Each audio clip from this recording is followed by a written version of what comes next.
you for coming. I'm very, very excited to be kind of welcoming you to this book discussion of Muriam Haleh Davis's, fresh off the presses book, Markets of Civilization, Islam and Racial Capitalism in Algeria.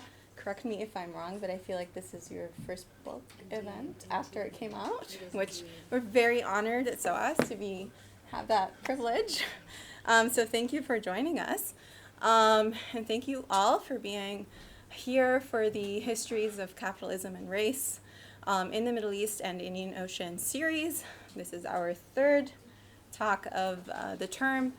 And as we've introduced several times, the series is meant to be kind of a space for us to discuss and provoke ideas around the making of racial capitalism, but also kind of unpack what it means to look at it from the Middle East and the Indian Ocean. And today's book really kind of hits on the nail of a lot of the questions that we're hoping to work with this term. So the format today is going to be that we will, I'll pass the floor over to our speaker for about a short book discussion, about 20 to 25 minutes.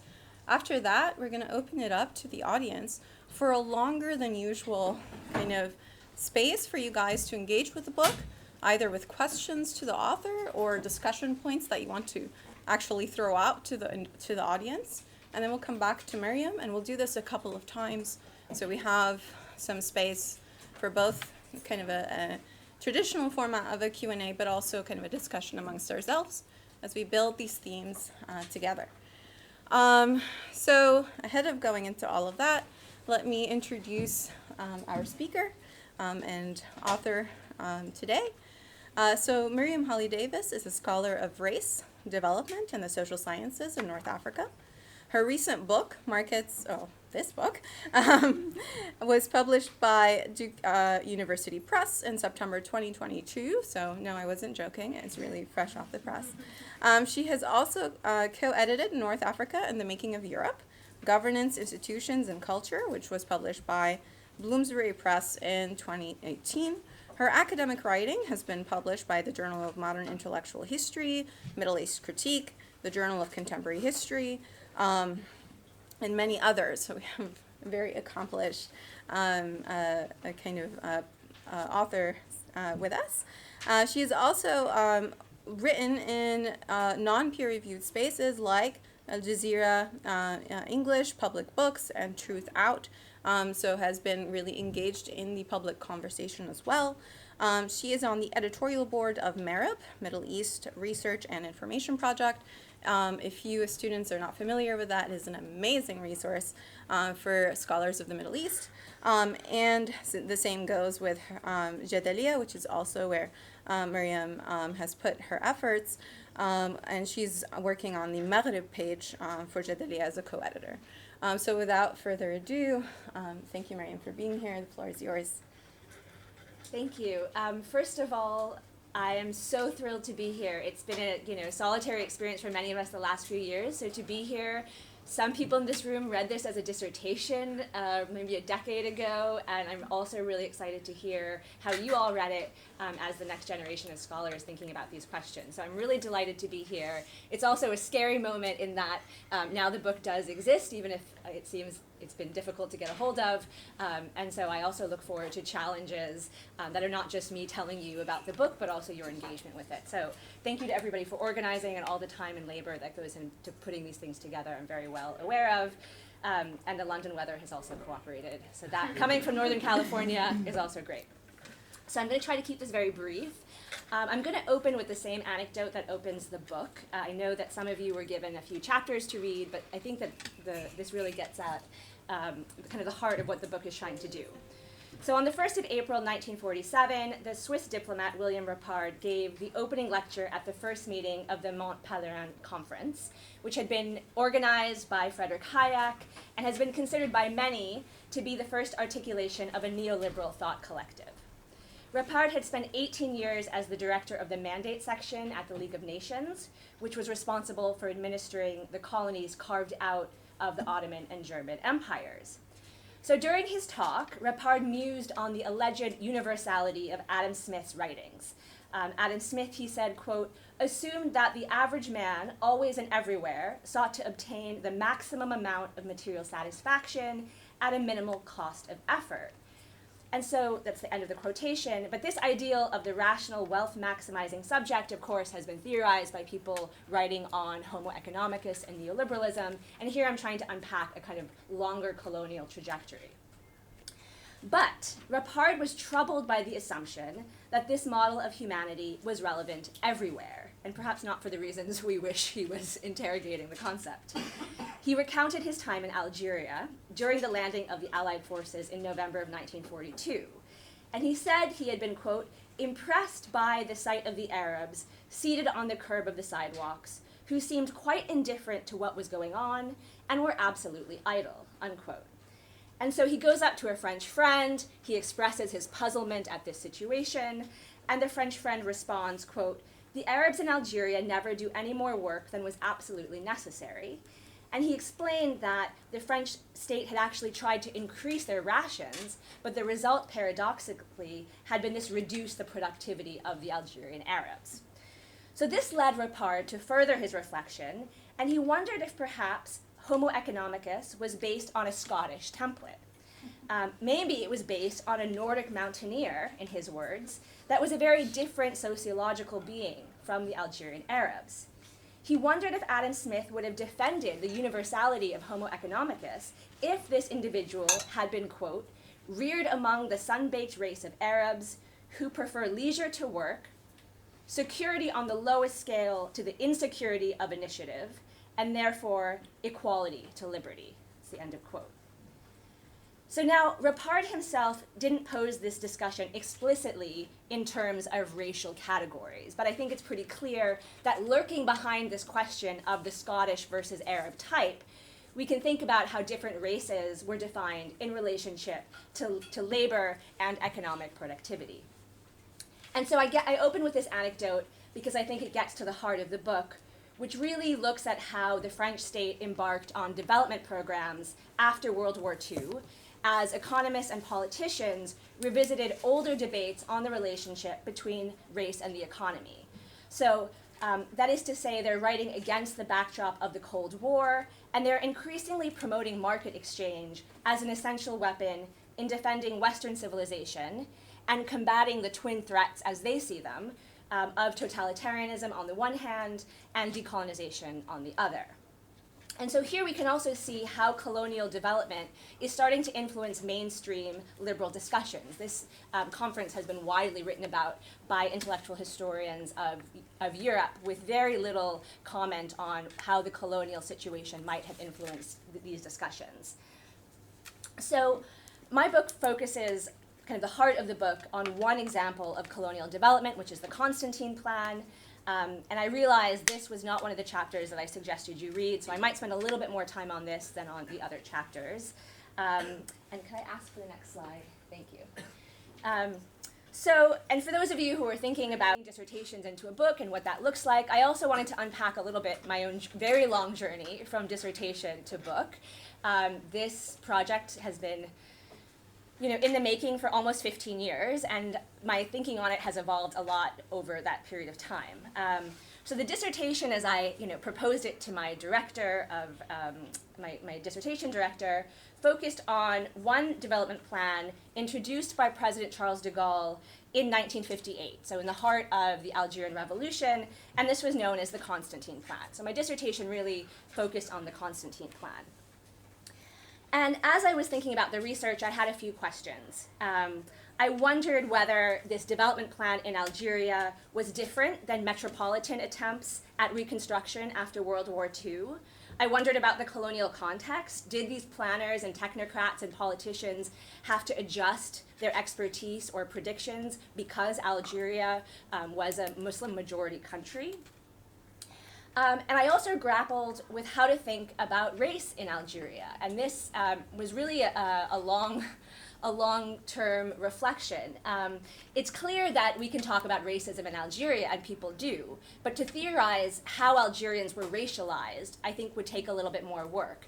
And as somebody I work closely with in my dissertation, David Theo Goldberg, always alerted me to the word racialization, and that we had to unpack how that happens. It's not just a given to say that a group of people are racialized. What are the structures and processes behind that?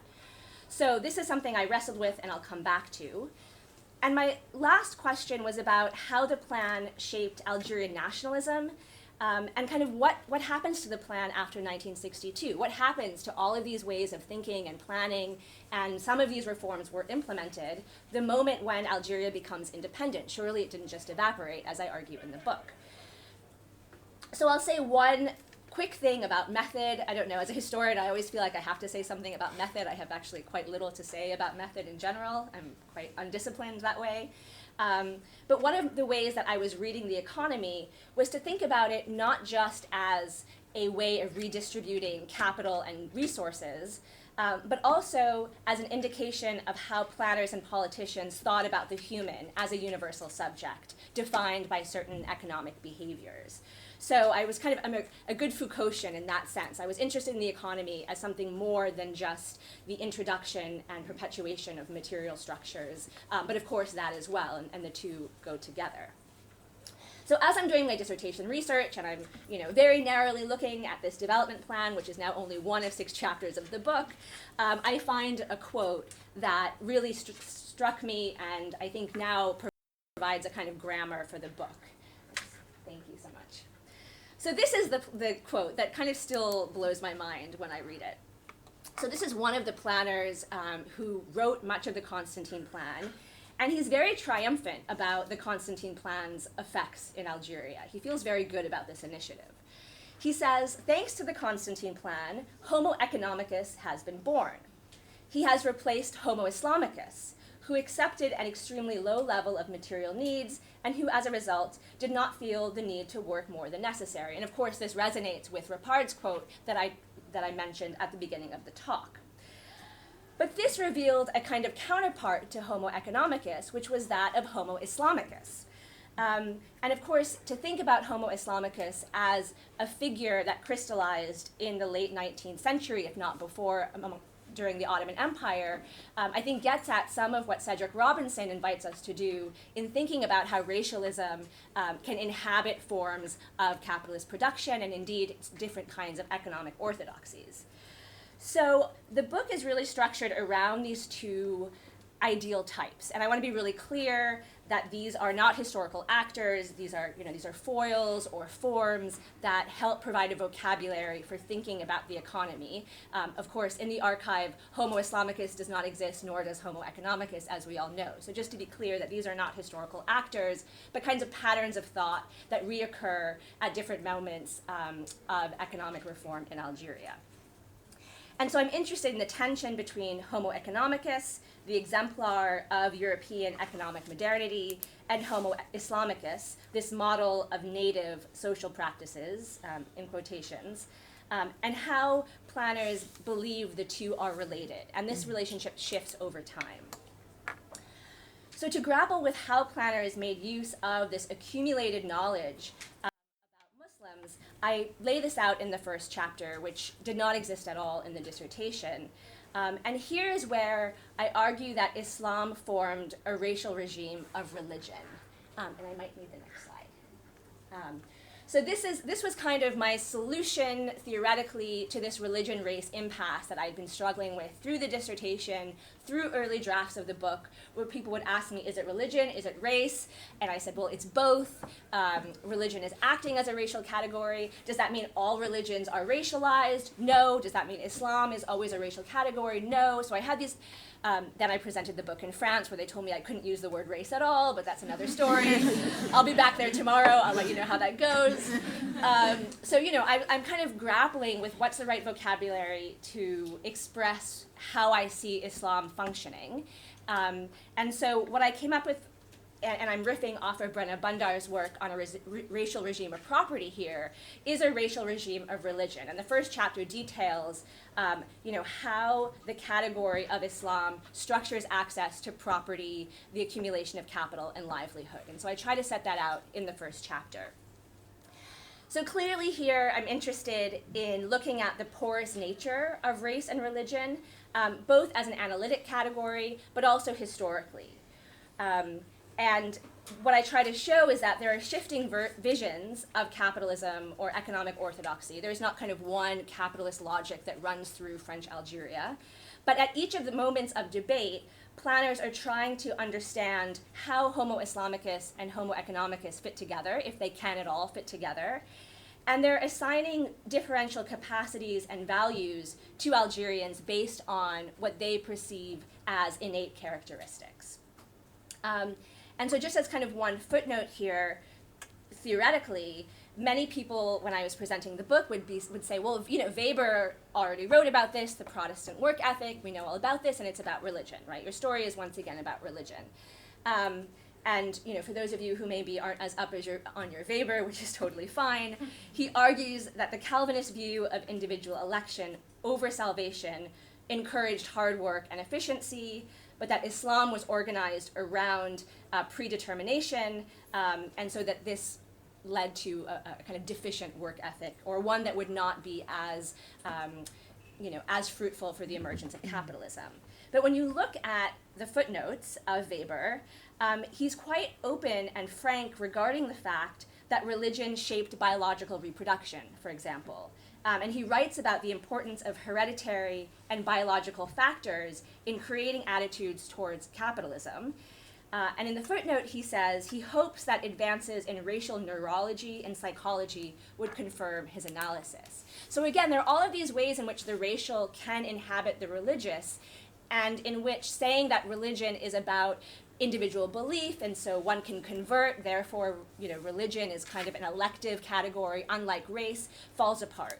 And certainly in colonial Algeria, the French state cared very little if somebody considered themselves Muslim, prayed 5 times a day, fasted, right? The French state, this is a juridical category that then structures access to property and livelihood. So I want to just be clear about that.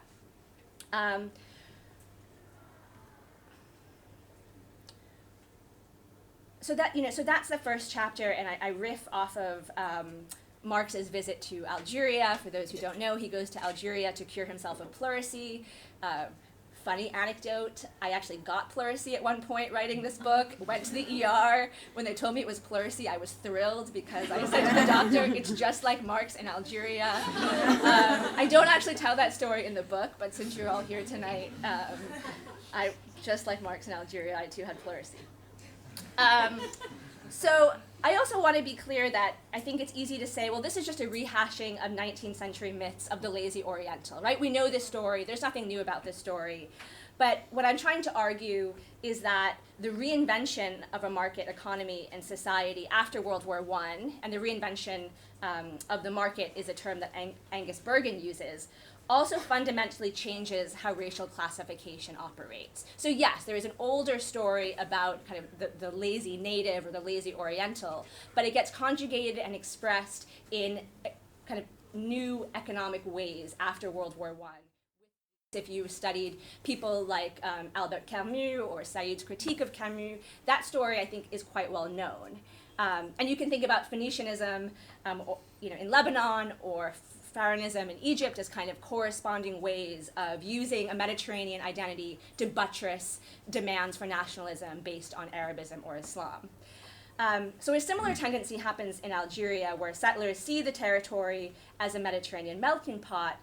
And what I'm interested in is how the standardization and modernization of certain agricultural products actually mirrors this literary or philosophical discourse that marginalizes Algerian producers of olive oil and promotes the kind of saturated market of wine, for example. So there's a way in which you can study material commodities and decisions around their commercialization and standardization as a reflection of this more or less well-known story about the Mediterranean myth and North Africa. The second moment I'm interested in, which was the heart of the dissertation, and I think probably to the chagrin of my advisor is now a very small part of the book, and that's also okay. Just like in terms of you're thinking about dissertation to book, I would say one thing that really stuck with me during the process is that you're not going to make everybody happy. I don't know if that resonates with other people here who've written books, but you make decisions about what you want to do, and people are gracious enough, hopefully, to follow you down that path. But the heart of the dissertation was really the Constantine Plan. And I was interested here, there was a quote of Charles de Gaulle that really, and Charles de Gaulle has some wonderful quotes. This is one that has not gotten as much attention. In the middle of the Algerian War, people are asking him what to do pacification strategies, and de Gaulle says, "An economist will fix this for me." Right? Like, this is a wild thing to say in the middle of a revolutionary war, that an economist is going to fix this. And indeed, he brings in, I now call him my technocrat in a somewhat affectionate fashion. That happens when you work on a book for 15 years. But my technocrat over here, the not super charismatic Paul de Louvrier, he brings in Paul de Louvrier, who was not a colonial expert. He knew nothing about North Africa or the Middle East. His claim to fame is that he had been working with Jean Monnet on European integration, right? So this is also a very strange figure to quote unquote fix a revolutionary situation in Algeria during decolonization. And so planners, including de Louvrier, do an interesting thing. These are kind of modernizing technocrats. We're in a post-World War II moment. They know that you're not supposed to talk about race, right? The UNESCO tradition of anti-racism has been firmly in place. The lessons of the Holocaust allegedly have been learned, and we're not going to talk about race as such anymore. So what they do is they embed these assumptions about Muslims into the plan, but they also disavow that they're there. They disavow that this has anything to do with race, and you see kind of a culturalism creeping into economic discourse and orthodoxy about how to adapt, not because these are racially different people, but because Muslim culture needs to be accounted for as you think about reforming a market society and making Algerians into market actors. So there's also a way in which the expertise of European integration and economic planning as a discipline become a new way of expressing or working through this racial regime of religion, as I termed it. I'm not going to perhaps spend as much time on this because I really want to hear what everyone else has to say, but I'll just note that on the right here you have an almanac for Algerian farmers.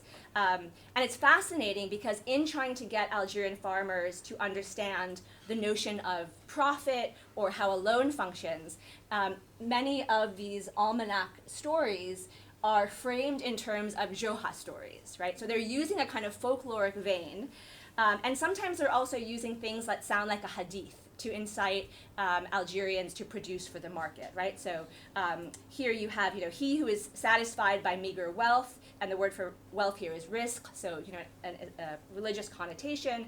God will grant him a meager amount of work. So there's also a notion in which planners are trying to work through religious sentiments or kind of racial residue, thinking this is the only way that we can appeal to the rational interests of Algerian Muslims. And I'll say too that this is not just a story about boring French technocrats. There's a way in which if you read people like Pierre Bourdieu, who I've learned an enormous amount from, he also romanticizes the Algerian Fallah as somebody who is a heroic resistor against market thought, right? So my analysis goes not just from French politicians involved in the occupation, but also sociologists, social scientists, and even the French far left who come after 1962 to help Ben Bella set up a revolutionary state, who have their own ideas about Islam, anti-clericalism, and what revolution should look like. They kind of can't get their head around the fact that a revolutionary discourse could have Islam as a component of it, right? For them, this is a residue of feudalism, and hopefully in their eyes, Algeria will go on to be truly revolutionary once it sheds itself of this kind of Islamic language. There is probably something in here to say to the French left today as well. I'll also save that conversation for tomorrow. So I'm just going to conclude quickly in what I think was in some ways the hardest part of the book to write, and we were talking about this on the podcast this morning, which was what this means for Algerian nationalism, particularly when thinking about this in a kind of pan-Arab or, Swana or MENA framework. I've skipped over here how the FLN responds to development during the war. I'm happy to talk about that in the Q&A. But what Ben Bella does, and of course it's a radical break politically, but he doesn't deny the fact that there is something essential about Islam and about economic orthodoxy, right? He still thinks that no, it's not that Islam is necessarily a break on market society. Instead, Islam is a necessary basis for socialism, right? But there's still a kind of one-to-one correspondence between religion and economic orthodoxy. And so I'm just going to give you one quote from the Minister of Agriculture, who was also responsible for much of the agricultural self-management that I talk about in chapter 5. He says, "Al-baraka fil haraka," right? So there's benediction in movement. The Algerian masses, which were previously prisoners of fatalism and superstition, are not only developing a collective will and force of energy, but an authority that will replace the destructible colonial power.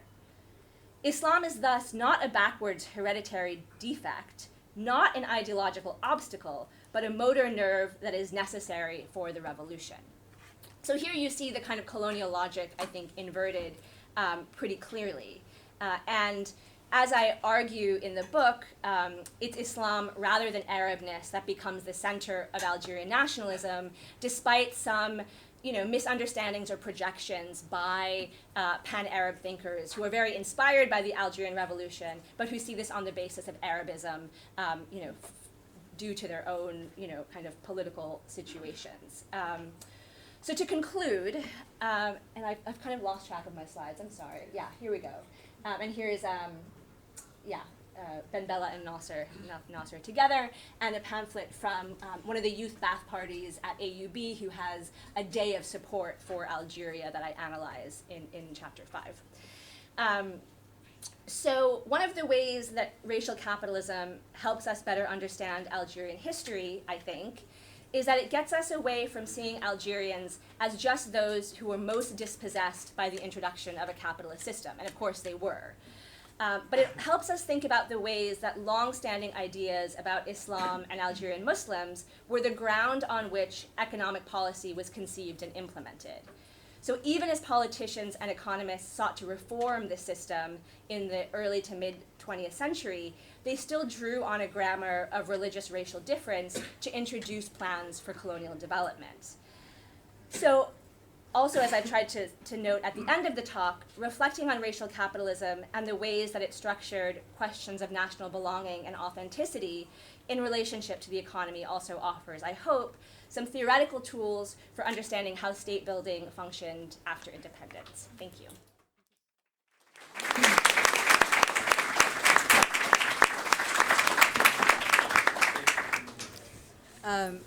Thank you so much, Muriam. That was incredible. I guess, sorry, one second.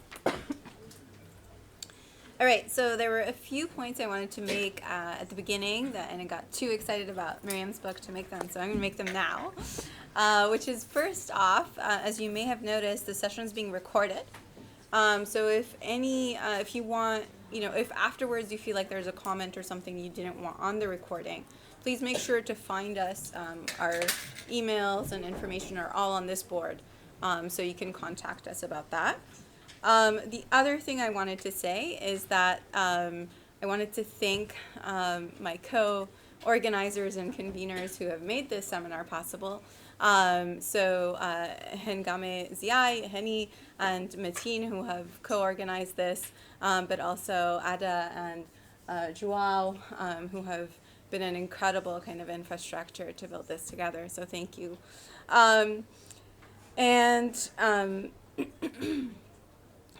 Also wanted to bring in the fact that this is also a pedagogical space, as well as an you were using kind of pedagogy and intellectual space together.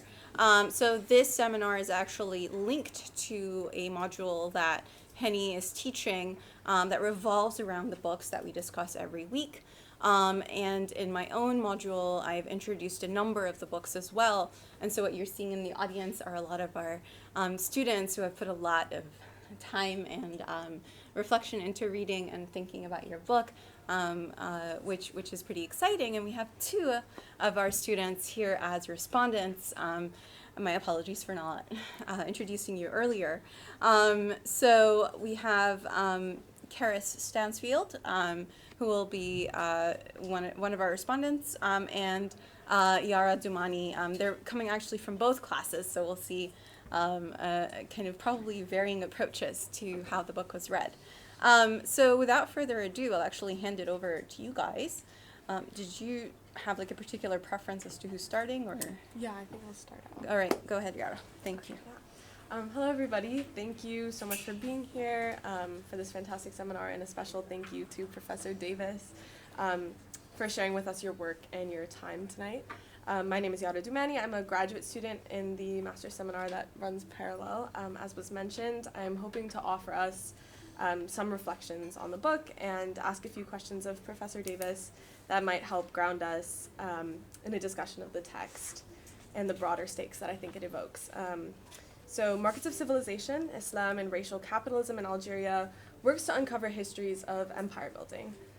In it, David analyzes the logics of race-making and control in French settler colonial Algeria, and explores how the construction and implementation of a racial regime of religion, in this case Islam, shaped and continues to shape the political economy of Algeria from the colonial to the post-colonial and up to the present period. Through exploring the attempts to transform Homo Islamicus into Homo economicus, be it through legal, discursive, violent, or other means of supposed civilization and later modernization, Davis interrogates and deconstructs the slippages of French racial capitalist and settler colonial empire in Algeria as it shifts, disavows, and reinvents itself as such throughout the 132 years of colonial rule over the Algerian peoples. Davis advances the concept of Islam as a racial fix, which was used by colonial officials to simultaneously facilitate European settlement, institutionalize a racial capitalist economy, and all the while attempt to justify and preserve French colonial sovereignty. So attempts to integrate North African lands materially and conceptually into French territory and broader European civilization were facilitated by the imposition of market economies, mechanization, commodification. Here we can maybe think about exploring the divergent material histories of wine and olive oil, land privatization and usurpation, as well as legal and discursive justifications that pathologized native Muslim Algerians and their relations to land and production. A central task the core chapter of this book takes on, which I'm really glad we're getting to talk about, is exploring the onset of liberal/neoliberal colonial development and European economic integration, as seen with the Constantine Plan, and how it functioned with, through, and as counterinsurgency in the face of protracted popular resistance and throughout the War of Independence by the 1950s and 60s.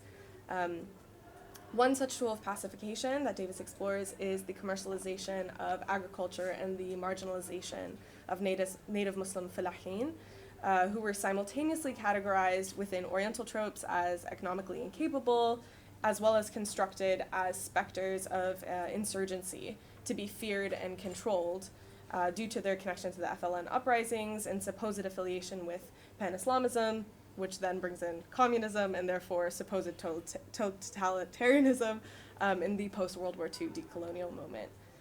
So following independence, this text really gets into how Algerian nationalists navigated the post-colonial period and worked to formulate an imagined Algerian nation premised on Islam with the hope of creating the ideal revolutionary citizen who engages in patriotic and collective productivity.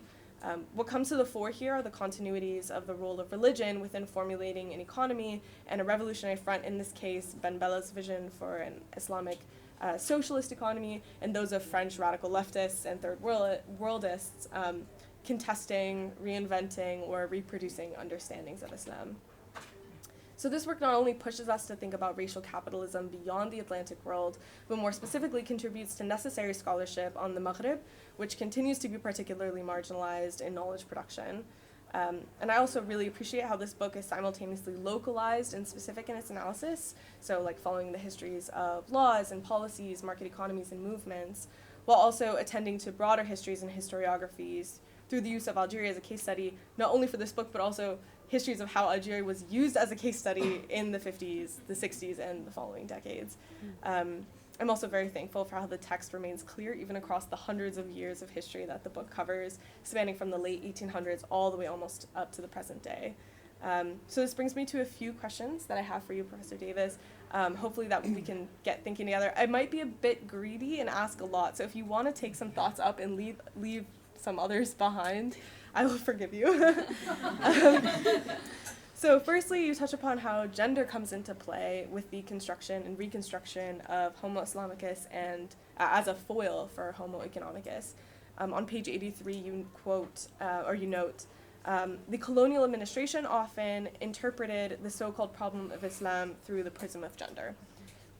So how can looking into the shifting colonial attitudes and planning towards gender and sexuality and Islam in Algeria help us understand these processes of racial capitalism, liberalism, settler colonialism, etc.? My next question has to do with your methodological and archival approach. You warn us on page 8 not to expect a history from below, but you engage in wonderful range of sources and subjects of study, elite state actors and planners, technocrats, of course, institutional documents, legislative records, etc., but also public ephemera, letters, print culture, protest art. Tell us more about your choice to approach it from this angle, and maybe if you have any thoughts on what research needs to be done still or what you think this could excitingly lead us to think about. Thirdly, if you could reflect a bit on the continuities across the colonial and post-colonial period that you explore within this history. Maybe if you could get more at the colonial vestiges or continuities of the grammar of Islam and economic organization, which you brought up, I think it was on page 120. But yeah, we're still thinking about what this can tell us about moving forward in decolonial projects, deconstructing different hierarchies up to the present moment, as you bring up in the epilogue. And then finally, this is a question that I'm pulling from the seminar, so thank you all so much for this, and I'm very honored to be able to deliver this question. But we found ourselves wondering if this text is making a particular, quite bold and exciting claim, and we wanted to ask what you think, and if you're arguing this, which is that the emergence of Homo economicus and modern day economics wouldn't have emerged, would it not be, for the colonial experience that produced the other of Homo Islamicus, right? Is there / what exactly is this codependency between Homo economicus and Homo Islamicus? So yeah, thank you so much. Thank you for this question. Wonderful. Wonderful. Thank you so much, Yara, for really amazing reflections. Karis? Okay, so I guess the first thing I should do is echo my thanks to our guest speaker, to our co-conveners, to everyone who's come to attend. I'm a one-year master's student, as Sarah says, and given that you've had pretty amazing speeches from Dr. Davies and Yara just now, there's a pretty comprehensive summary, so I'm not going to offer that for the book. What I am going to do is pick out 3 ideas and just share a few of my reflections on them and then end up with a question for each. So the first thing I wanted to think about was this concept of Islam as a racial category. So I think the number one thing that Islam can do that ethnicity cannot, for example, is homogenize the population in Algeria. You mentioned the ethnic diversity of Ottoman Algerians. But thinking more about the racial category itself, it feels more obvious to me the way in which that can be applied when we think about biology or psychology, for example, when we talk about like the economic capacity of Muslims. But I was hoping we could dig in more to like the cultural and the social sphere. So you did touch on it a little bit with this attitude to work. But I'm just wondering, why is this a concept of racialization specifically, as opposed to simply recognizing that religion, and Islam in this case, is influencing one's lifestyle and culture? And then moving from homogenization, we also get distinction within this category. So I'm just wondering why the distinction of the Berber community within Algerian Muslims fits into this. So at the start of chapter 2, you mentioned a film in which Berbers are very much more included and brought into the fold by the French. So I'm just wondering, is that kind of rapprochement more a native group being closer to the French helps with French naturalization, or actually is it some form of racialization within that racial regime of religion that we're witnessing? So I'm just wondering about that interaction between ethnicity and religion in that racialization process. And then my final thought on that is, can we see an impact on that distinction in Algeria post-independence, so regards with the Berber community and their relationship with fellow Algerians? Is there some kind of entrenchment of the native population at colonial hands, as we could, see in other case studies around the world? Okay.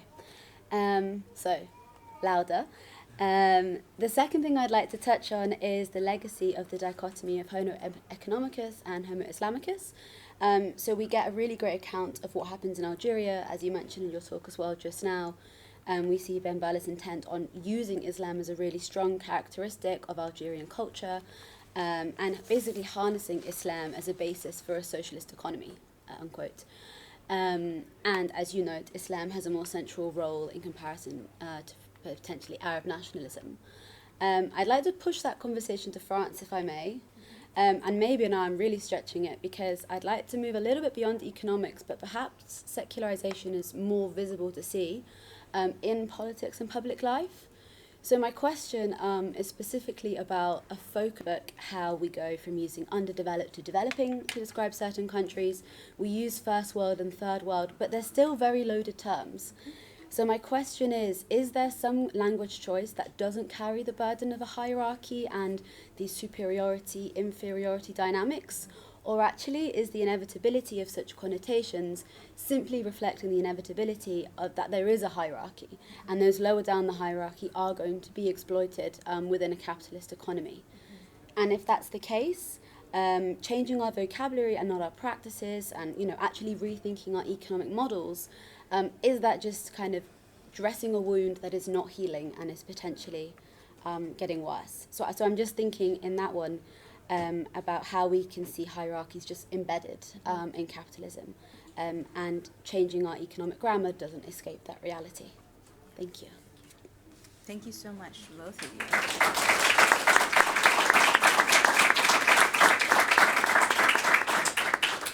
All right, Miriam, I'm going to turn it to you. Great. I haven't worked this hard since my dissertation did that. Thank you so much for really, really rich engagement with the text. I'm kind of blown away, and really appreciate how closely you read it and your generous engagement with it, and also the questions that you posed. So thank you. I'm gonna try to at least speak to all of the questions, perhaps some more than others.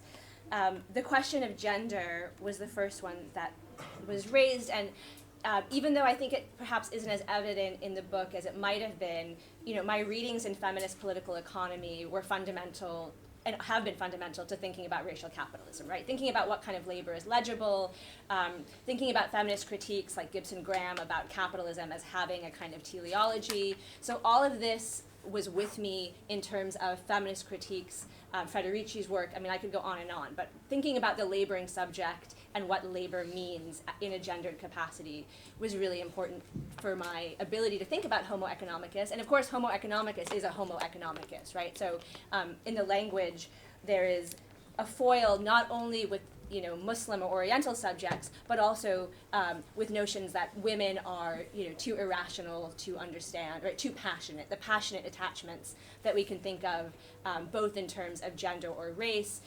Thinking about, so Albert Hirschman was also somebody I was thinking with through this project, the fantasy that the rational material interest can trump the passionate attachments of gender or of racial commitments, or of religious pan-Arabism, pan-Islamism in this case.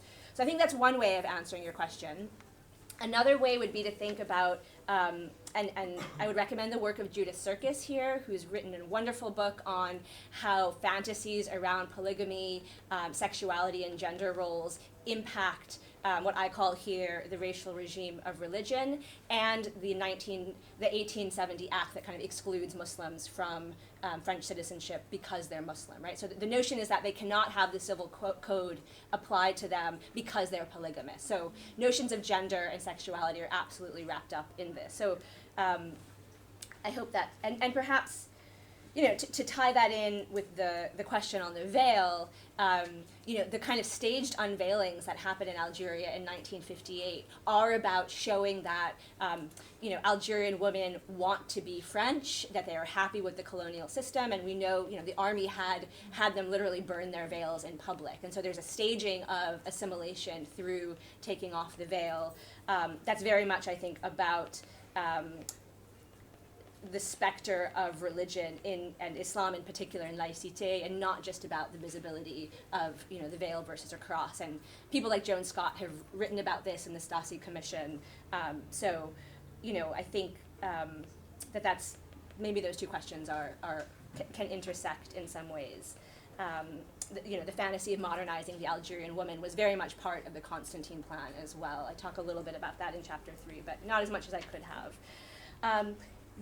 That sentence that if you're looking for a history from below, you need to look elsewhere, took me a lot of courage to write, and perhaps is what I'm getting at with the, your book is not, or your dissertation or your thesis is not going to do everything.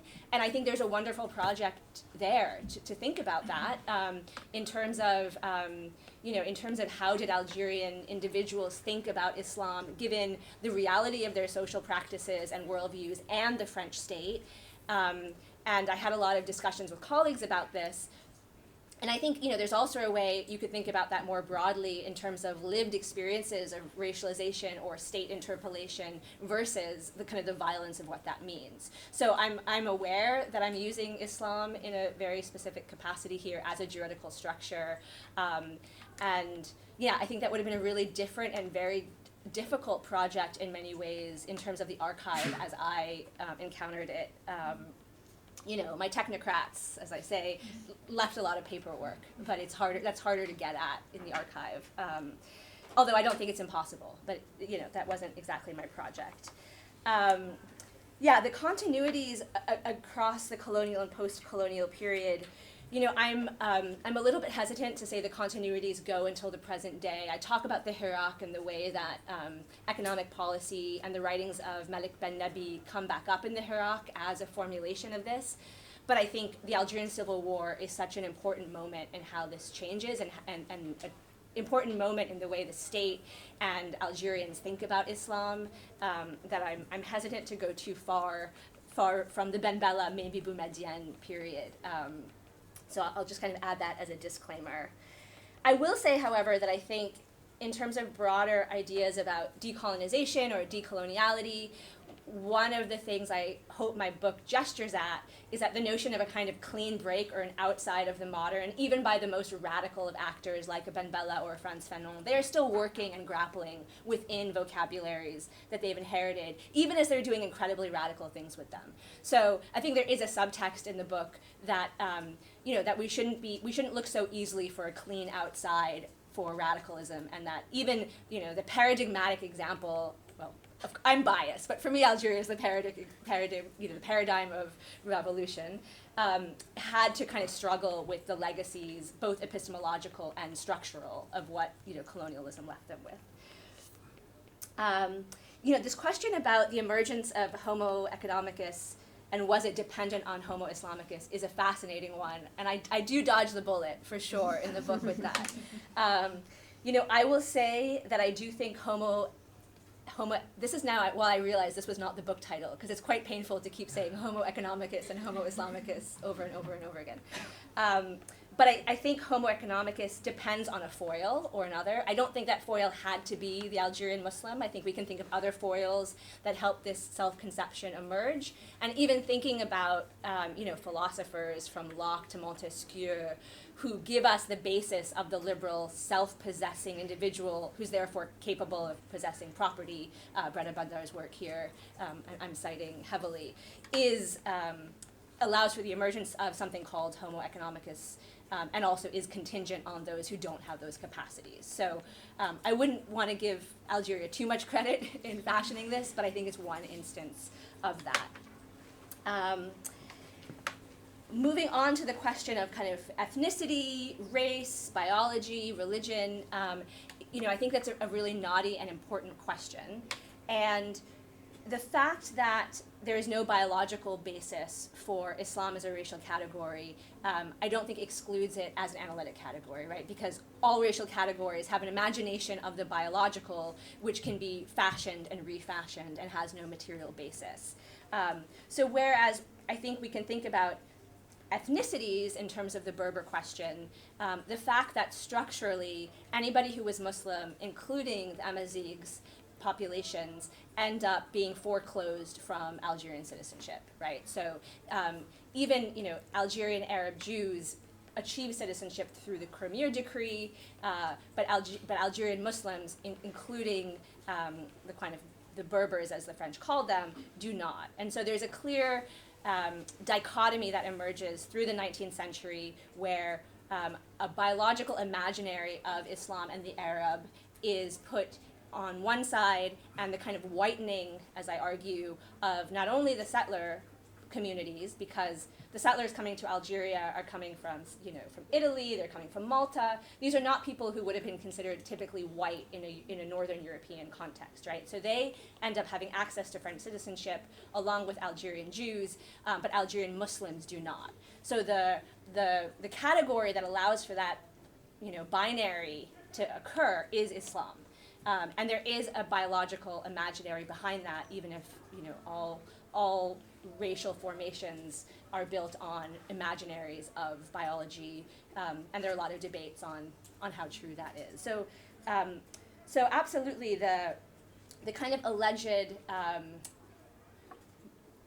the alleged fact that Amazighs are somehow more assimilable to French colonialism is absolutely there, and it is a subcategory. So you see discussions where people say, you know, we want industrial workers in France in the 1940s or 50s. We should really target Berbers because they'll be much better workers than Arabs. So the Arab-Berber question does play out absolutely, especially in metropolitan France where they're trying to control immigration. But in context of a kind of binary between settler and native, and I don't go too far down, you know, that settler colonial model. I'm committed to settler colonialism as a question of settlement and governance, less so than a kind of elimination of the native model in the book. But I do think that the binary is structured around Islam, rather than around kind of cultural attributes that we might attribute with ethnicity, like language. Where else? Yeah, the question of vocabulary is really interesting as well. And so, you know, the Algerian nationalists are very annoyed at the vocabularies that the French are using, including the notion that Algeria was a regionally underdeveloped area. So a lot of the Algerian questions of underdevelopment get posed as if it's, you know, the south of Italy or the Mezzogiorno. And so this is the way that French economists and politicians are analyzing Algeria's underdevelopment. And Algerians, in a kind of remarkable move, you know, prior to world systems theory becoming a vocabulary, say, no, you have to think about this as a structure, a global structure of inequality. We're not a region that's underdeveloped, right? And so here, we could think about it in terms of periphery, semi-periphery, but they are quite attuned to the ways that the economic language used by technocrats and politicians are erasing the structural issues of settler colonialism. So, you know, that's a partial answer to your question.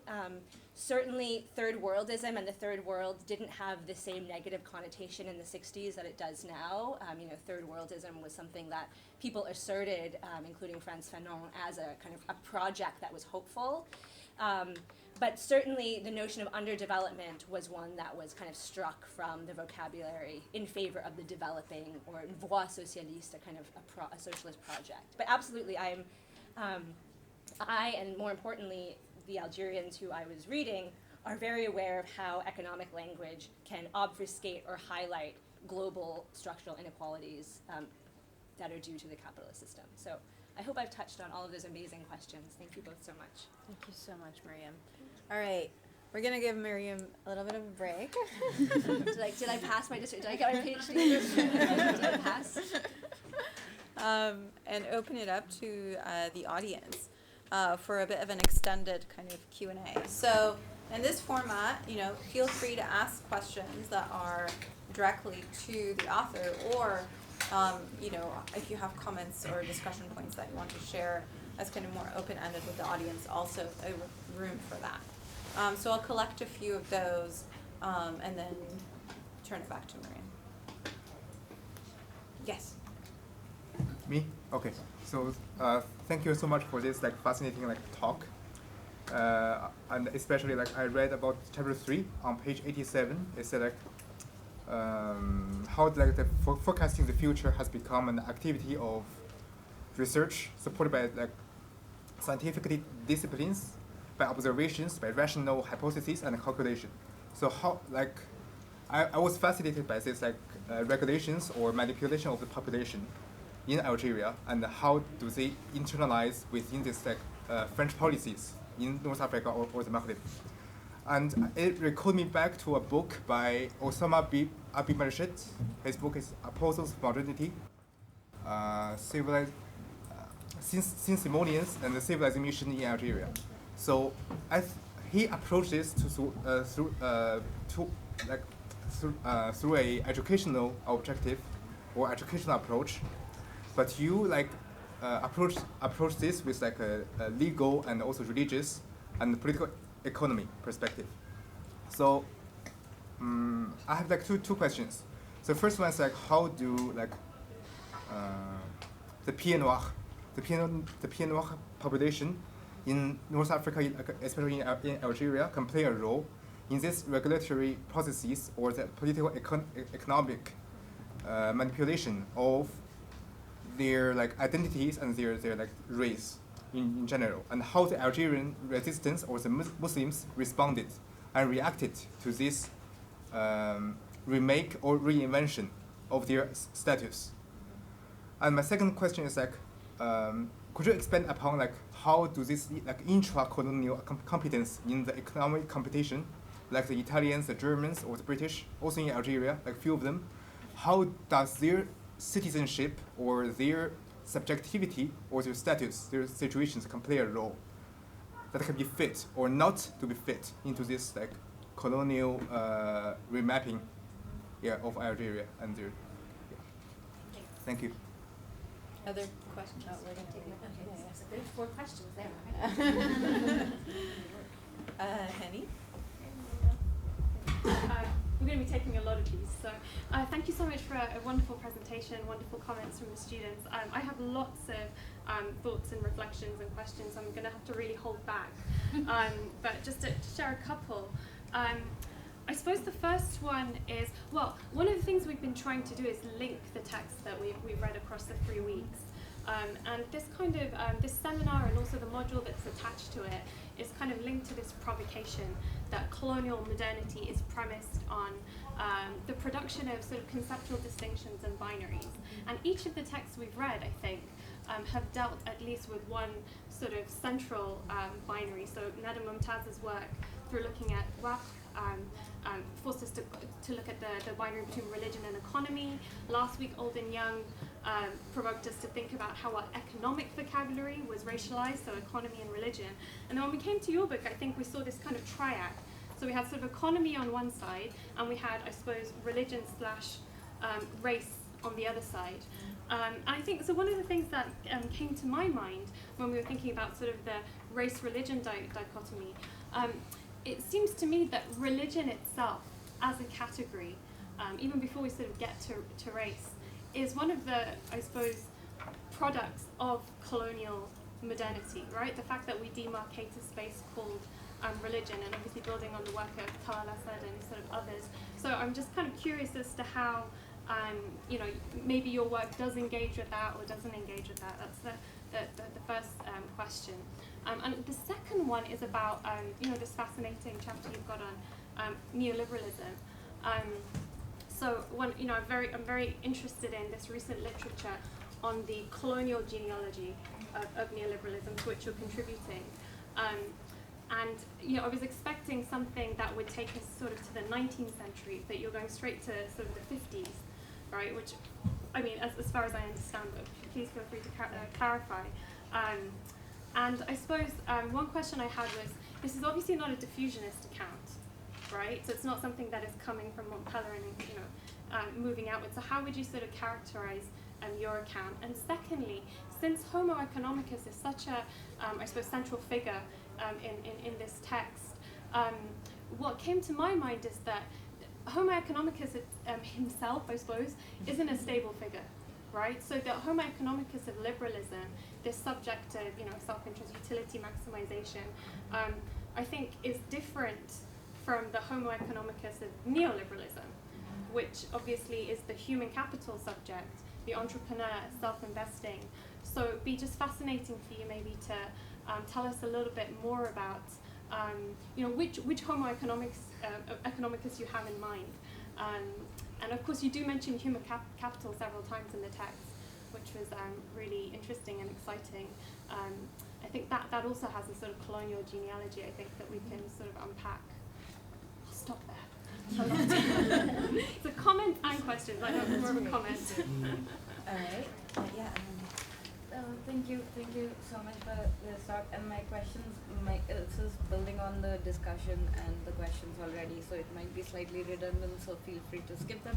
So I was wondering, how does this idea of Homo economicus then seep into the religion itself, and then how does it that in turn, how does it restructure the conceptualization of nationalist aspirations? For example, now if property rights and land is being transferred here, then how are we conceptualizing nationalism, which is usually related to an idea of territory and in that way? And my second question was essentially more to do with this assumption that if Islam is then necessary to be addressed in the creation of the Homo economicus, how does that then affect French colonialism in different places? Yes. I know those are a lot of questions to handle, but I'm gonna go directly to my questions. I'm not sure if you touched upon the Black Decade, which is, you refer to it as the Civil War. I would call it the Black Decade, as the Algerians call it, because I came late, so I didn't know if you touched upon that. So my question is, do you think that the Black Decade was a departure of the socio-political existence or coexistence and integration of Arab nationalists and the political representatives of an Islamic identity in Algeria? And the second question is that, do you think that the emphasis on terminology like mujahideen rather than revolutionaries is a romanticization of that integrative history that those two factions, if you wish, had during the revolution? Thank you. Yes, Mira. Hi Miriam, thank you very much for your talk and for the book, which just reads so wonderfully. I just wanted to sound some appreciation and then ask maybe a very simple question. So just the appreciation for what the book does. I think more successfully than a lot of stuff that I've read, it marks that bridge from a period in which race is an explicit category of social analysis to one which it's not, but all of those structures are either maintained or they evolve slightly. And a lot of people have that mystery bit in between where they don't really know, and you're looking at exactly the decade and the spaces in which that happens. So I think that's just a really important intervention. My question is really about how specific do you think the case is? And so a lot of when I was reading your stuff, I mean, one of the reasons it speaks so widely is I think we recognize those processes in other historical contexts and spaces. So I've been reading recently about the discourses about Southern Africa in the early 20th century, and a lot of the things that they say about the people in Algeria, they also say about people in Southern Africa, but the placeholder for what difference is obviously, oh, these are Bantu people or these are Zulu people or whatever, and they're not Arabs, but the structure of the argument, if you like, is the same, and you see this in other settler colonial spaces. So I was just wanting to I guess, push you a little bit on what exactly you think the specificities of the case might be, if they're important, or do you see yourself as telling a story playing out in this space, but which is actually a really universal story happening in lots of places? Okay, one more. Angus? And just building upon that, I was really curious about how this was particular in the French mindset, the French colonial mindset over, for example, the British or other colonizers. That was my curiosity. Yeah. Okay, we'll let Muriam there's way too much to respond to all of it, but maybe if you wanted to pick up a few threads, that would be amazing. Yeah, so I'll start with the Pied Noir question. I mean, the Saint-Simonians are fascinating to me precisely because they have this fantasy of a marriage of the Orient and Occident, and the East and West, and the East will bring spirituality and the West will bring scientific expertise. So in the book, I treat the Saint-Simonians as one instance in this shifting history. But it's also in a very early moment, in the 1860s, where precisely the Pied Noir are not yet fully integrated. So there's a lot of debates about also modernizing the Pied Noir, who, as I mentioned, are coming from Southern European territories that the French themselves are kind of uncomfortable with. And so what most of the historical work has shown, and this is not my period of specialization, is their gradual assimilation or whitening over the course of the 19th century. So there is always this notion that the Pied Noir are backwards in relationship to the hexagon, but still superior in regards to the local communities, and that's one of the characteristics of settler colonialism in this triangular situation, and so they do achieve citizenship across the board at the end of the 19th century. 1889, I believe, is the naturalization law. So that's the moment where I think some of that work has been done, and the word, one of the reasons that terminology is so complicated in Algerian history is that the term Algérien comes at that moment to stand in for the settler communities. So when people are talking about the Algériens, David Prochaska's work shows this, they're actually talking about the kind of a melting pot of settlers, but they're not talking about Algerians. So it's also a vocabulary conundrum in writing this history. The colonial modernity question is something that I've been grappling with, both because I completely agree that religion is a product that comes about through modernity a la Talal Asad's work, but I've also been talking to kind of Ottomanist friends and friends working on India who are saying, it's okay, the British came and they solidified something called caste, or they codified Islam as a juridical system, but that doesn't mean it didn't exist. And so I think more and more I'm a little bit cautious of talking about these things as if they were, complete colonial inventions, even though that was very much my training, growing up intellectually at a kind of Foucaultian moment where people like Nick Dirks and others are writing about the invention of caste or the invention of. So I myself, I think right now I'm kind of rethinking some of that. So, but absolutely, and Arthur Asaraf writes about this too, that they take a reality and they flatten it and homogenize it. Excuse me. So I hope that gets at part of that. The neoliberalism stuff, and there's an edited volume that I did not know was coming out that's called Market Civilizations. That's very close to my title. That's about neoliberalism from the Global South. I haven't read it yet, but certainly it's not a diffusionist account. And I guess how I see myself in terms of that literature is more about the 1930s and the reinvention of a market economy after the 29 crash, and this question of what do you do at a moment when people are very worried about state planning and totalitarianism, but they also don't want a kind of full free market society. So these debates about what the market can do in this time, which is an earlier moment, of course, than the genealogy of neoliberalism that associates it with Reagan or Thatcher. Of course, we're in a different moment, and it's important to keep that in mind. The 1950s are interesting to me precisely because it's also the moment of European integration, where many of these notions of using the market to solve political issues are being applied in Algeria in a really straightforward way, right? Monet's team is many of them are sent to Algeria. So it's not a diffusionist account. I do think that I also wouldn't say it's a laboratory of modernity. I think that these spaces are circulating ideas, and many of my planners who I could interview a few of them said, we had kind of carte blanche when we went to Algeria. In the metropole, there were all these laws and bureaucracy. You went to Algeria, you wanted the money, you had it. You didn't need 5 million signatures, and I think I tell that story in the book. So it's not a diffusionist account, and it's not kind of a boomerang situation. It's one space that I think was important for working out these questions that were really global in scope in the 1930s and going on to European integration. The question of how Homo economicus goes on to influence religion itself is a great one. One of the things that interested me, so the group of ulama under Ben Bella published a magazine called Al-Marifa, where they kind of reworked religious tropes through the notion of socialism, right? So it's one of these kind of classic attempts to show that Islam is compatible with socialism. And I think for the people who've written on this, they see it as, we were just talking about this earlier, it's kind of ideological window dressing, right? It's just Ben Bella needing to shore up his authoritarian rule and instrumentalizing religion for it.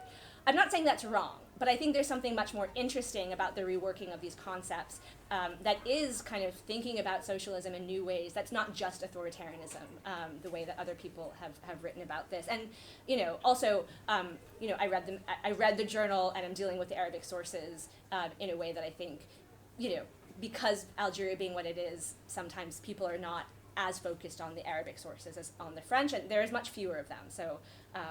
And the other figure I find endlessly fascinating, unfortunately, he only appears in the epilogue, is Malik Ben Nabi, who has this whole book about the Muslim in the world. I think it's, I'm forgetting exactly the title in Arabic, but it's something that's gone uncommented on, where he's really grappling with these questions. So certainly in the trajectory of kind of Islamic thought, these questions are certainly very present, which in some ways brings me back to the Dark Decade question, which I don't get into. It's in the epilogue only insofar as people like Malik Ben Nabi and his students, who are often associated with what will go on to become the FIS, are really rubbing shoulders with leftists in publications like Révolution Africaine. So the intellectual milieu of the 70s and early 80s is a much more diverse set of questions than what happened during the Dark Decade or Civil War. And the terminology debate we can perhaps have afterwards. But people like Omar Carlier have shown how jihad was one of the categories for the FLN. And the debates about the ulama and what sides they took and who signed on to the FLN and who didn't are certainly very much alive. There's a wonderful book, Charlotte Corrier, who just wrote a great book on the ulama, who deals with this more in depth. So certainly I touch on that, but it's not the heart of my argument. And lastly, the how specific is this a case study thing? I still grapple with this because what I didn't want to be read as saying is that everywhere Islam is a racial category, right? Because I don't think that's the case. I think there's something very specific about Algeria and the fact that citizenship is foreclosed to indigenous people on the basis of Islam, and on the basis of an Islamic legal code, right? So you have to give up your Islamic legal status to become a French citizen. Like that's the structural basis by which you get access to differential tax regimes, questions of punishment, and property seizure. So all of that. Having said that, I think that you're totally right to point to the fact that this is something we see in different places. And different colonial situations, even if the placeholder is different. And I guess what I wanted to do is just to delve into how that actually works in practice, rather than just to say Muslims are racialized, because I, as I mentioned in the talk, sometimes I feel that leaves me wondering, what actually are we saying when we say a group of people is racialized, and who isn't racialized, right? It's as if there's a group of people who are unmarked somehow. And certainly, I read a lot of the kind of very rich literature on, the war on terror and Islam and racism. Certainly, you could think about India and France. Right? There are all these ways in which the notion of Islam as a racial category can be developed, but I think the case studies are very specific, and I was perhaps, it's like the historian part of what I do. I didn't want to make a claim that I couldn't actually document how it operated. So I hope there are tools in there for people to work with.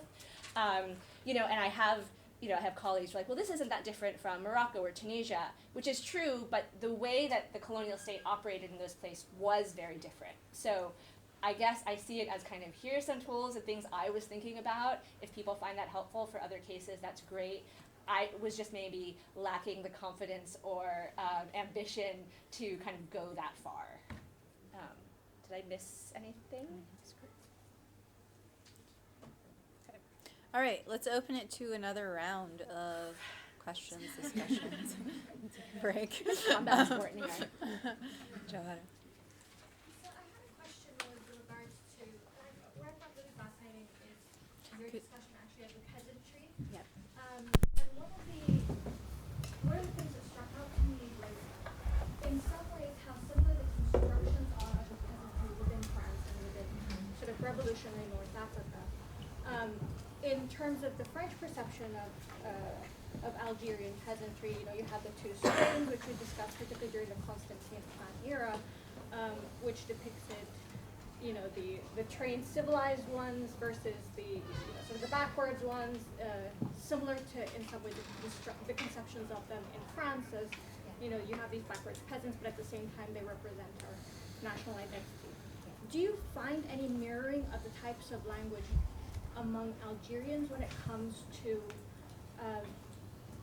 how the fellahin are perceived and how they're utilized as a discursive tool and as groups for mobilization when it comes to revolutionary discourse and activity? Ada, did you have a question? Yeah, so I know this is not the focus of your research, so please feel free to ignore me. But actually linked to the last response you gave, I was wondering what you think the effect of French colonial economic policies was on the Arab, Jew, and Berber population, and also what that meant for the relationship between Arab Jews, Muslim Jews, or Berber Algerians.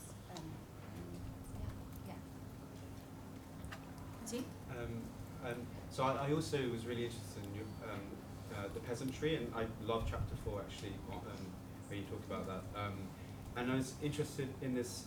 Seems to be this long-standing tension between assimilation and association, and this sort of universalizing tendency versus this governing through difference. And I was interested in how that plays out in the development discourse that informs the Constantine Plan. Especially because you have this sense of development as seemingly opening up this more kind of universalizing sense of time. But then there's also, it's combined with this turn towards adapting to the local and to the pathologizing the peasant, and that almanac you showed as well. So it's fascinating the sort of parallels that might have to the 19th century kind of earlier iteration. So just wondering if you could elaborate more on that tension.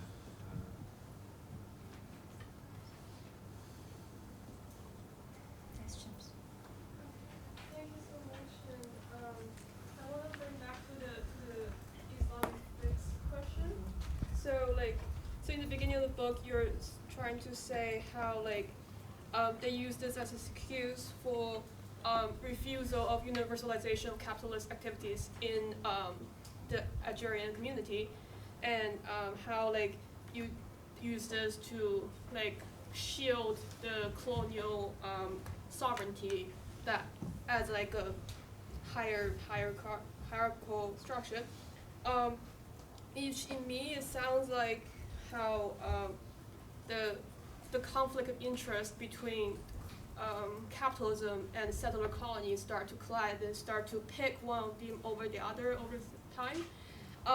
So my question goes to, do you see this fix, this narrative argument of saying this is the reason for many other things, change over time do they like from the beginning of they start to settle in to like after World War II they start to trying to went to go trying to do these things, to even like can I also argue that after independence the Algerians themselves are trying to use this Islamic fix not to like justifying what the colonials did, but use it to like justify what they self are doing. I hope this makes sense. Thank you for your presentation. I am curious about one point.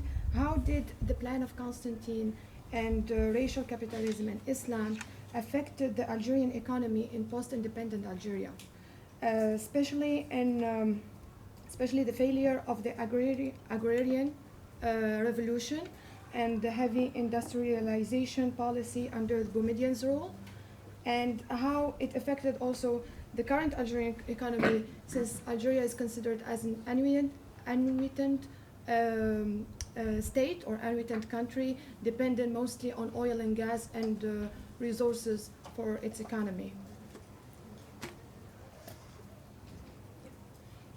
Sorry, if you're getting a lot of detail to the specific questions, I'm just going to add to that.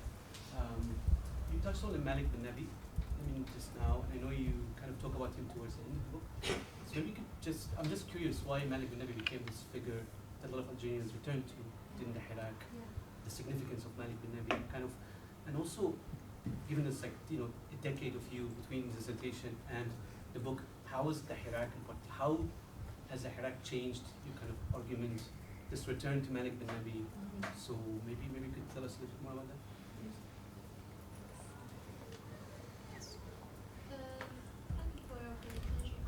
I have like a problem with like the specific choice of the vocabulary in the epilogue.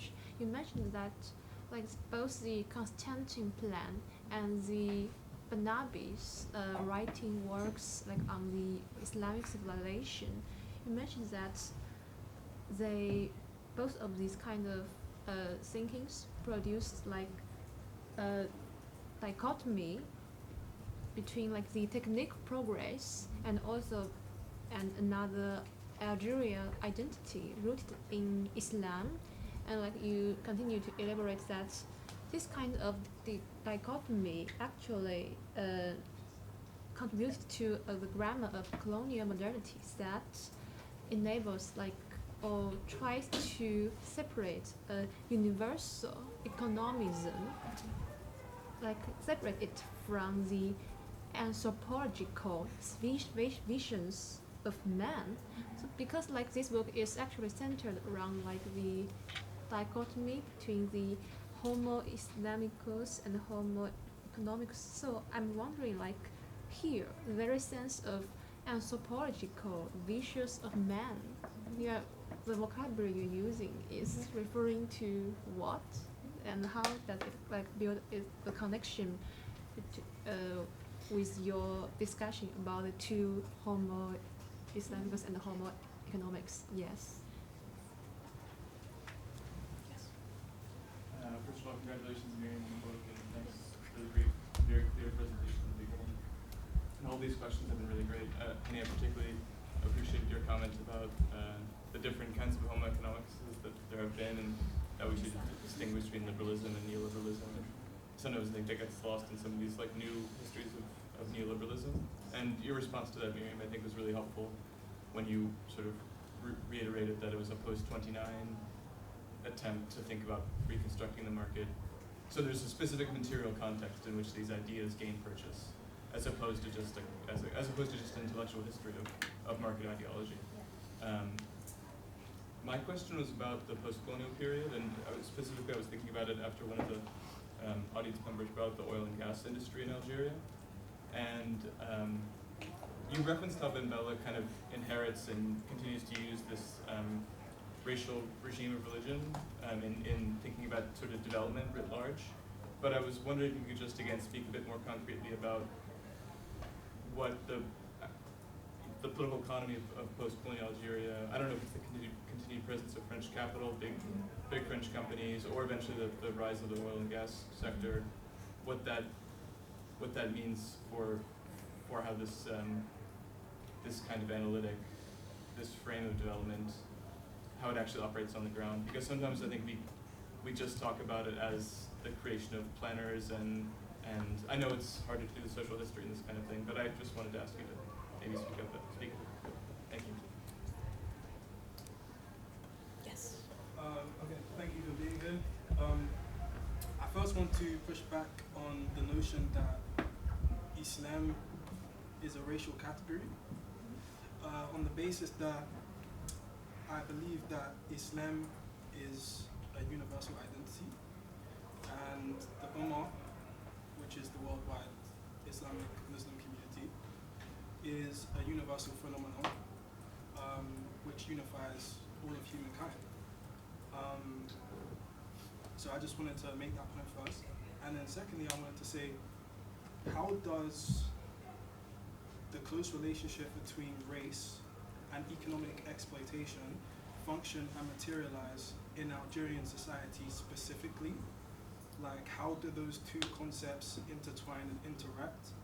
Because I think that this is incredibly important, and your book is incredibly important, because the way that we think about race and class is significant precisely because it shapes how we think about the political arena and politics, and it influences how marginalized people make sense of their reality and the oppression that they face. So I think that like the system of racial capitalism is really interesting, but as a like theoretical framework and mode of thinking about the world, in some sense it abandons it deviates from classical Marxism, because like the central concept of historical materialism, which advances an interpretation of history which revolves around class struggle, and the importance of socio-economic relationships, there's a deviation away from that. So when we're talking about racial capitalism, we're not necessarily thinking about the world in terms of class per se. I mean, we are, but we're not. There's the potential or the capacity to start getting away from that, which I think is dangerous, personally, in my opinion. So Cedric Robinson, a great guy, amazing African-American scholar, he challenged, like with his like Black Marxism, his foundational text Black Marxism, he challenged the Eurocentrism of Marx, which is great, like that's amazing. But in the process, he arguably like disrupts the foundational essence of what Marxism and socialism is about, and how it contributes to the emancipation of marginalized people, however they manifest. Because like his analysis is like, it's disruptive to a focus on the base. He's obsessed with the superstructure. He's obsessed with, and it makes sense when you think about the nature of like what's happened to people of African descent, or how people have been racialized, like Algerian people, like Berbers, for example, or anyone else for that matter, that they would begin to start like focusing on the superstructure. But I feel like Robinson focused too much on the superstructure. He gets away from the base, and then he's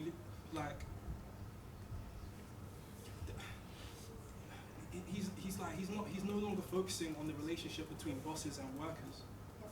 And the reason why that's dangerous also is because like you can be marginalized, you can be classified as subaltern or marginalized, you can be a person of color or black person or whatever, and you can still occupy positions of power and reproduce oppression, like as a boss, or in, you know, you can still be subservient to capital, which I see today, in today's contemporary society. I see a lot of this, a lot of discourse that revolves around ideas which come out of racial capitalist thinking, and it's like everyone's like, yeah, this is great, yeah, but I feel like we've lost sight of the fact that, like, for example, you can be, I'm an African, I can be African, and I can talk about being African until I'm blue in the face, but if my Africanism is not connected to questions of class, then I feel like, what are we even doing? Like, what are we even doing? Could I ask you yes, to, because we're running out of time, oh, so if you have maybe 10 more sorry, seconds to end this apologize. comment. Sorry. My last question will be, do you think that race, ethnicity, and religion potentially, because I understand the importance of it obviously, because like, people are already racialized out here, but do you think that race, ethnicity, and religion potentially obscures and hides a more fundamental level of oppression? And how does that pertain to the Algerian context? Yeah, thank you. Do we have, okay, Henny, you want to come back? So I just wanted to jump on that interesting comment right there. And you've kind of already stated this, but maybe to ask you to be a bit more explicit, sort of methodologically. One of the things we found really exciting about your book in the introduction was that you didn't seem to be taking racial capitalism and sort of applying it as this framework kind of to court, straight off. You're not taking all its assumptions for granted. And one of the things we've been concerned with is precisely asking the question of what does it offer us as students of Asia and Africa, primarily at SOAS. So and what are its limitations? So that seems to be a question that you're posing in the book. It would be wonderful to hear you, I think all of us, to be a bit more explicit about your stakes in that debate. Yeah, great. Can I start answering or do I have one? I love a good Althusserian debate, so I'm not letting this one go. You know what? I want this to go for it. Thank you. Yeah, I want to take up this in the spirit of, of a concern for identity politics and the fact that, talking about identity is not, can get in the way of talking about class. And I am defiling Marxism, I think. I think I accept that. But I think there's a longer, this question of the base and the superstructure and getting away from Marxist categories. So in a place like Algeria, where wage labor is foreclosed to Algerian natives, right? Where industrialization doesn't exist, where you don't have a proletariat, so to speak, I think that you do need to change the categories of Marxism to understand exactly how the economy is functioning. Because wage labor, which is one of the basic tools of Marxist analysis in terms of the proletariat, doesn't look the same. And so when you say the bosses and the workers, that's already, who can be a boss and who can be a worker is not as evident as it is in a factory, for example. And one of the things that I think racial capitalism brings to the table is that we're not only talking about exploitation, we're also talking about expropriation of labor, right? And so this has been one of the tools of racial capitalism, is to say, sure, we can think about the surplus value, we can think about how wage labor does that, but what's happening to Algerian workers is not just about wage labor. There's an entire universe of rights and punishments that they're subjected to, which are not the rationalized system of industrial labor as we might see it in Europe. And so, I guess I'm in that spirit of trying to, I wouldn't declare myself a Marxist. I have read in the Marxist tradition, I'm inspired by it, but surely this is not a Marxist analysis. And indeed, I have, I think, a critique of some of the Marxists and Trotskyists who come to Algeria in 1962, the so-called Pieds Rouges, people like Pablo. I have a critique of their vision of Algerian society. So challenge taken. In terms of the Ummah, I'm thinking about Jamil Aydin's book about the Ummah and the racialization of Muslims as well. And so, the fact that Islam is a universal category, and we can talk about the Ummah, certainly isn't helping Algeria and Morocco get along right now, right? There are also geopolitics at work, and even though we can think about the Ummah as one imaginary, that creates nodes of mobility, and we can think about, Hijra and the Hajj, we can think about all of these ways that things move, but states also deal with the question of religious difference in radically disparate ways throughout history. So we also have to account for, yes, the imaginary of the Ummah as a unifying possibility, but then also the very real differences in the ways that Muslims live and are governed and are able to enact that. So but yeah, I mean, and I'd say in the introduction, I have, I kind of take up Vivek Chibber's arguments around post-colonial theory, that the notion even of an appeal to universal economic interest is assuming we know what a universal economic interest is, right? So, that's one of Chibber's critiques of post-colonial theory, is that at the end of the day, we need to talk about economic interest, but what I'm trying to show is that the notion of economic interest itself is imbricated with ideas of race and even gender that these people always misconstrue or don't have the capacity to recognize their real economic interest. So I just wanted Cedric Robinson was at UCSC. We have, we are a very Althusserian campus, so I never miss an opportunity to talk about base and superstructure. So going back to, I have so many notes from all of these wonderful questions. Going back to the question about post-colonial Algeria and what this looks like, in some ways it dovetails with the question of the Fallah, because as Ben Bella is constructing, autogestion, or this agricultural self-management, which is a spontaneous response to the departure of agricultural workers, right? It is a kind of spontaneous moment. And all of a sudden he starts wondering if the peasantry or the Fallah have the necessary revolutionary commitments, like if they can be revolutionary subjects. So there is, the agricultural ambitions of self-management, of course, come up against a lack of capital, and Algeria remains structurally dependent on France and the EU, the European Economic Community. One of the letters I found in the archives, which I don't think I mentioned here, is in 1964, the EU is negotiating different preferential tariffs, and Algeria still has preferential tariffs at this moment. And Ben Bella, my revolutionary, I love Ben Bella. I am a big Ben Bella fan, despite all of my critiques and intellectual language in the book. Huge fan. And he writes to the European Economic Community and is kind of pleading that Algeria continues to have preferential tariffs, right? He's also very much a pragmatist in this way. And so, the question of the Fallah being retrograde or not retrograde, or being sufficiently revolutionary, gets caught up in the discourse of self-management. And in that way is a little bit different from Boumediene, who fascinatingly is also using French advisors for this policy of les industries industrialisantes, is what they call them, so industrializing industry, and does a kind of U-turn from Ben Bella's more kind of populist, romantic, agricultural orientation to a kind of more austere. He kicks out all of the Trotskyists, the Pieds Rouges, for example, and the ulama have a much more prominent place.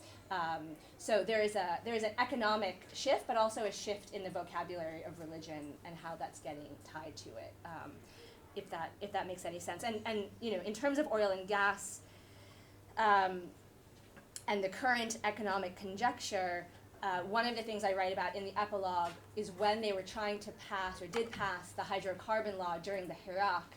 This is a moment where Algerians are taking to the streets and trying to think about their own third worldist histories, right? And trying to say, you're not going to sell off the country and natural resources. And many of the images that you would see brought together kind of land, blood, territory, and oil in this very third worldist vein. So, and that's also a moment. So the Malik Ben Nebi stuff. I'm not Algerian. I haven't had a visa to be able to go in quite some time. But I had friends there who were sending me pictures of these slogans of Ben Nebi that were popping up. And in the context of the Hirak, this was very polemical because it was seen as a kind of Islamist faction of the Hirak. So some people were deeply unhappy with Ben Nebi's invocation by certain people. I mean, one of the reasons I find it so interesting is that he does have a notion that technological civilization has been foreclosed to Algerians, right? He's struggling with this. And he's also struggling with the notion of authenticity. And one of the challenges of the book, I think, is how do we go from, a kind of story about racism and colonialism that we know, and a post-colonial situation where the terms have changed quite dramatically, right? And I'm committed to thinking about racial formation across these periods. But once again, race being chameleon-like, we have to be careful with the vocabulary and the terms. But I think authenticity is one way in which this conversation about what does it mean to be essentially Algerian gets taken up. And so often when people read Ben Nebi, they read his stuff on colonizability, and he's seen as just kind of an apologist, right? That the Algerians were colonized because they were colonizable. But he's actually saying something that's much closer to a kind of Islamic reformist tradition about working on the self in order to then be able to advance civilizationally. And his writings on the economy, I mean, he writes about Homo economicus taking over the imagination of Algerians and people in the Middle East. So it was a kind of somebody who's always fascinated me, but that fit well in terms of how do these grammars keep getting played out after independence, if that makes sense. And I guess that also gets at the technical progress versus authenticity debate. I do think, if you think about Homo economicus as the exemplar of technological progress and modernity that allegedly trumps all cultural or particular differences.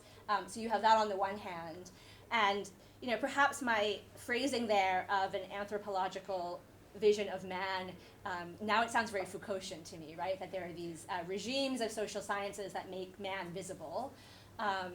And maybe more of a Foucaultian than I thought. This is and so I think the whole book is playing with these two questions about how do the social sciences make man as category visible, and how do they also make certain categories of man lesser, right? And they're kind of regimes of knowledge that get deployed through sociology, through anthropology, through economic planning. And so I think a lot of people have written on colonialism and anthropology, colonialism and sociology, but in terms of the social sciences, I'm trying to say even economic planning, which often is seen as this kind of neutral discipline, is heavily embedded with these discussions on the social sciences, particularly as they are being developed in the US, in the 1940s and 50s, and then getting imported into France.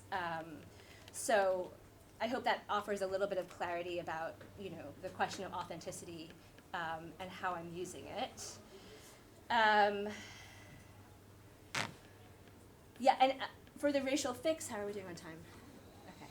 For the racial fix, yeah, absolutely. One of the things that I was wrestling with in the first chapter, and again, I'm not a specialist of the 19th century, is that, first of all, what capitalism should look like shifts. I mean, we talked about the Saint-Simonians. That's one instance of what capitalism should look like, but it's a socialist utopian vision, right? So it's very hard for me to tell the story of the 19th century and just see it as a teleological capitalist story. By the end of the 19th century, sure, we can talk about kind of the capitalization of agriculture. But through many of these decades, the French administrators are fumbling around for what to do with the colony, right? They're not actually sure.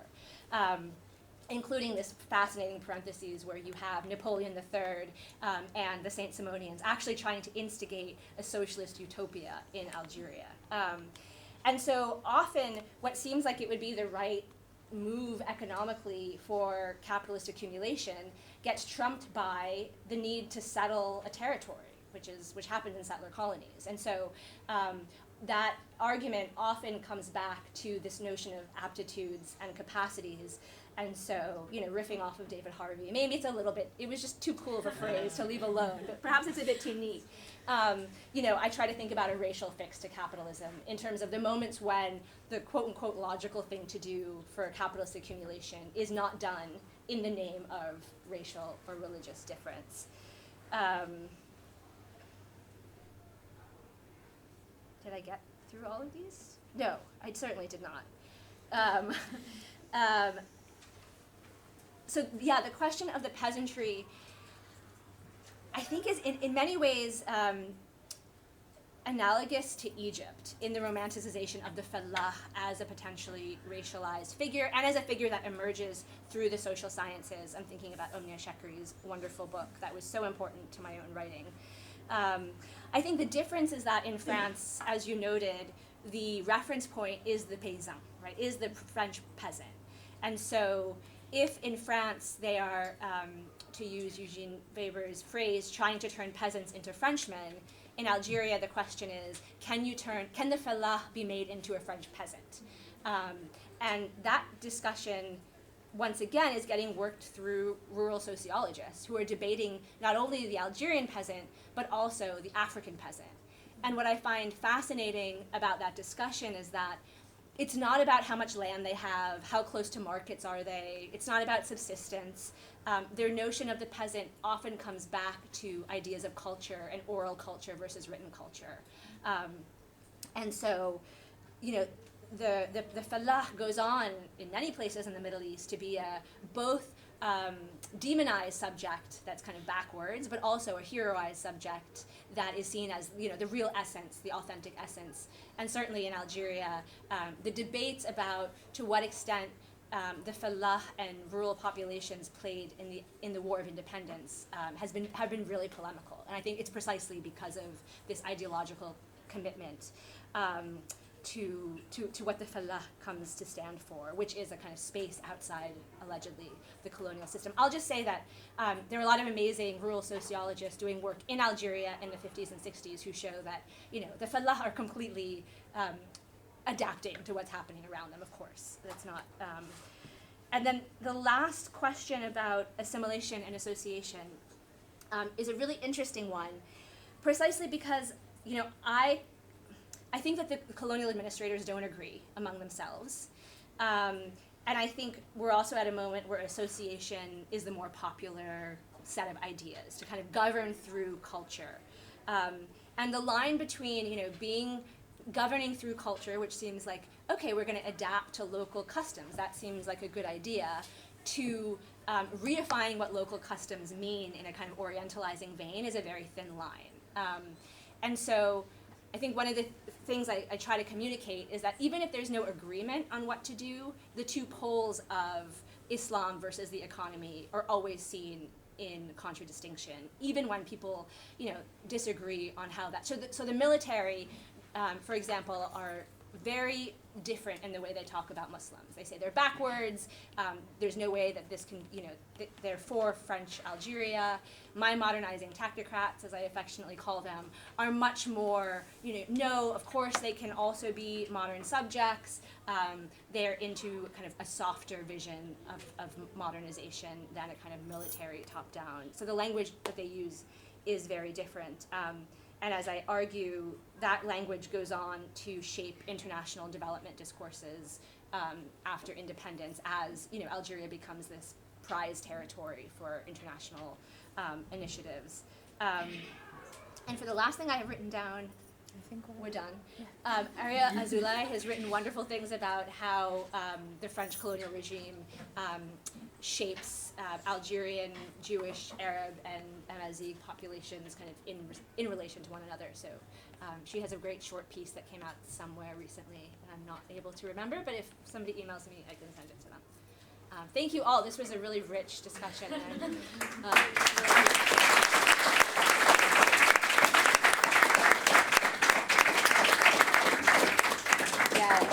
thank you, Muriam. This was incredible to have you here, to kind of hear about the thought processes behind so much of what's happening in this really rich book. So congratulations on the book, and thank you for coming. Thank you to Yara and Karis for really great comments, and the audience for incredible engagement with the book. Keep coming, please, and we really appreciate the ways in which you're engaging with the books week after week. And yeah, we'll see you all next Thursday.